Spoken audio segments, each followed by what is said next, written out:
UEFA champions league দেখলো নতুন এক চ্যাম্পিয়ন্স লিগ চলে গেছে প্যারিসে এবং প্যারিস সাঁ-জার্মান প্রথমবারের মতো চ্যাম্পিয়ন্স লিগ উঁচিয়ে ধরছে আজকের লেকিপের সেই শিরোনামটা। একই সঙ্গে মার্কা বলছে লে সেলেব্রো এনএল সিএলও। অন্যদিকে কোরিয়ার দেল স্পোর্তো বা ইতালির অবস্থাগুলো ঠিক এরকম ইনজাগির এবং ডিসইন্টেগ্রাতা অর্থাৎ ডিসইন্টেগ্রেশন হয়েছে ইন্টারের পিএসজির কাছে, যেখানে পিএসজি ইতিহাসের সবচেয়ে বড় ব্যবধানে চ্যাম্পিয়ন্স লিগের ফাইনালে ইন্টারকে হারিয়েছে 5-0 গোলে। একদম sheer domination showed by Luis Enrique's side. অন্তত আমি বলতে পারি আমি আমার জীবদ্দশে এরকম একচেটিয়া চ্যাম্পিয়ন্স লিগের ফাইনাল দেখি নাই, যেটা হচ্ছে গিয়ে পিএসজি তারা উপহার দিল ইন্টার মিলানকে। যেই ম্যাচটা হতে পারতো ইন্টার মিলানের জন্য একটা চ্যাম্পিয়ন্স লিগে নিজেদের জাগিয়ে তোলার ম্যাচ, তারা ধসে পড়লো পিএসজির কাছে। এবং আপনি চিন্তা করেন 20 মিনিটের মধ্যে তারা দুটা গোল কনসিড করলো। প্রথমটা আশরাফ হাকিমি নিজের সাবেক ক্লাবের এগেইনস্টে করলেন, করার পর তিনি কোনো সেলিব্রেশন করলো না। এইটা প্রমাণ করে ইন্টারের ডিফেন্সিভ এররটা কত বড় ছিল এই ম্যাচটার মধ্যে।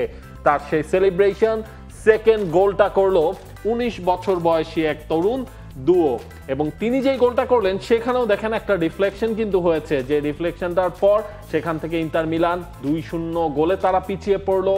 এরপর থার্ড গোলটাও এসেছে দুয়োর কাছ থেকে। ফোর্থ গোল খবিশা খাবরাশখেলিয়া তিনি করলেন, এবং ওই গোলটার ক্রেডিট মনে হয় ভিতিনিয়া মানে একই সাথে দেমবেলে তাদের সবাইকেই দেয়া যায়। আর লাস্ট গোলটা মায়োলু করার পর উল্লাসে ফেটে পড়লো পুরো মিউনিখে থাকা প্যারিসের আলট্রাসরা।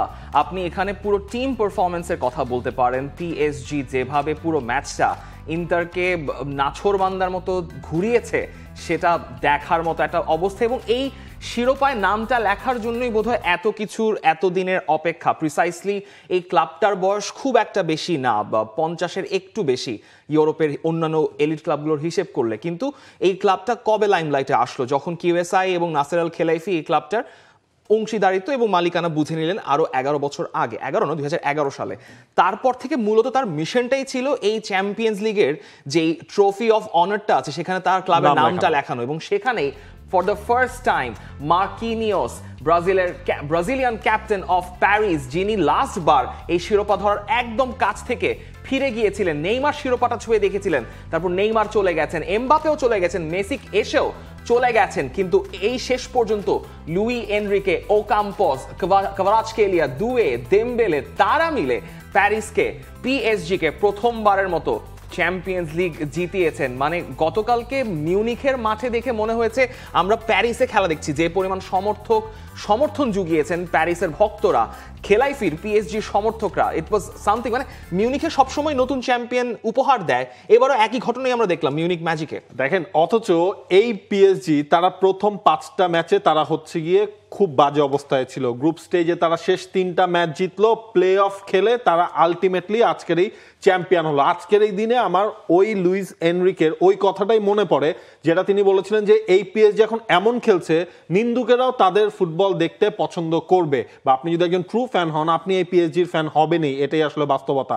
সেই জিনিসটাই আলটিমেটলি হলো, এবং এর ফলে কি হয়েছে, চ্যাম্পিয়ন্স লিগ যেমন দেখেছে নতুন এক চ্যাম্পিয়ন, এবং পিএসজি তারাও সেই আরাধ্য চ্যাম্পিয়ন্স লিগের যে রোল অফ অনার রয়েছে সেখানেও তাদের নাম তুলতে পেরেছে। সবার উপরে রিয়াল মাদ্রিদ, তারা তো আছে, এসি মিলান, বায়ার্ন মিউনিখ, আর যারা রয়েছে এই যে পিএসজির নামটা সবার নিচে একটা শিরোপা এখন তাদেরও যোগ হয়ে গেছে।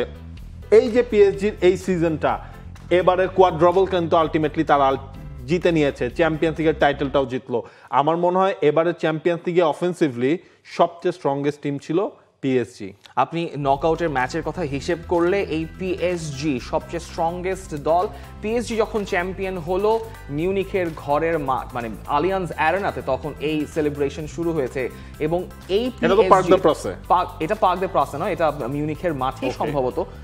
তো এই ঘটনাটা বেসিক্যালি যারা গতকালকে এটা পার্ক দে প্রাসে, দুঃখিত। ঘটনা হচ্ছে গতকালকে মিউনিখের মাঠে যে পিএসজির আলট্রাসরা ছিলেন কালকে আলাদা করে ক্রেডিট পাবেন, এবং একই সঙ্গে পুরো পিএসজির জার্নিতে এই সমর্থক গোষ্ঠীরা কনস্ট্যান্টলি সমর্থন জুগিয়েছেন। আপনার অবশ্যই মনে আছে লিভারপুলের সঙ্গে যখন পেনাল্টি শুট আউট হয়েছিল তখন ওই যে ড্রাম বাজাচ্ছিলেন একজন, তিনিও গতকালকে কনস্ট্যান্টলি ড্রাম বাজিয়ে গিয়েছেন।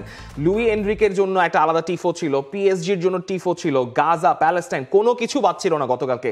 এবং যেটা বলছিলেন যে নকআউট পর্বে পিএসজির মতো দল ধারে কাছে কোনো দল নেই, কারণ ম্যানচেস্টার সিটিকে ন্যাভিগেট করে ওই 4-2 গোলে হারার পর থেকে যে পিএসজিকে আমরা দেখেছি এটা অ্যাবসলিউটলি আউটস্ট্যান্ডিং ব্রিলিয়ান্ট একটা পিএসজি। সেটা পরিসংখ্যানও বলে দিচ্ছে যে নকআউট পর্বে যে কয়টা ম্যাচ পিএসজি খেলেছে সবগুলোতেই তারা অপোজিশনকে ডমিনেট করেছে। সবচেয়ে বেশি গোলের সংখ্যা 24টা, যেখানে দ্বিতীয় সর্বোচ্চ 15টা গোল অপোজিশন করেছে। সবচেয়ে বেশি শটও নিয়েছে এবং সেটা 172টা, 102-এর সাথে 172 একটা স্টার্ক ডিফারেন্স। আবার বেশি শট অন টার্গেটেও তারা অনেকটা এগিয়ে, এক্সজিও তাদের অনেক বেশি, এবং পজিশন রাখার ক্ষেত্রেও তারা সবচেয়ে বেশি অফেন্সিভ দল ছিল লুই এনরিকের পিএসজি। এবং ফাইনালে যখন আপনি ইন্টারের পারফরমেন্স নিয়ে পরে কথা বলি, ইন্টারকে যখন 5টা গোল দিয়ে দেন, ইটস নট আ মানে এটা statement, it's not a matter of joke, it's not a matter of joke. Exactly. এবং এর ফলে কি হলো, ইন্টার মিলান এই যে তারা 5-0 গোলে হারলো, ফাইনালি এত বড় মার্জিনে কখনো চ্যাম্পিয়ন্স লিগে কোনো দল অন্য কোনো দলকে হারাতে পারেনি, যেই কাজটা করে দিয়েছে পিএসজি। এবং ইন্টার মিলানের জন্য একেবারে ম্যাচের শুরু থেকে শেষ পর্যন্ত মানে সিমন ইনজাগির ওই ব্লেজার খুলে ফেলা কোনো কিছুতেই কোনো লাভ হয়নি, যে রেকর্ডটার কথা আমরা বলছিলাম। দেখেন রিয়াল মাদ্রিদ 7টা গোল দিয়েছে, কিন্তু গোল ডিফারেন্সের কথাটা যদি চিন্তা করেন ফ্রাঙ্কফুর্টের সাথে, সেটা ছিল আসলে 4 গোলের। সবচেয়ে বড় ব্যবধানে জয়টা যার জন্য পিএসজি এখানে নিশ্চিত হয়ে গেছে। For more updates, subscribe to our YouTube channel and click on the bell icon. Follow us on Facebook and Instagram. Download T-Sports app to enjoy exciting games and highlights. Visit tsports.com.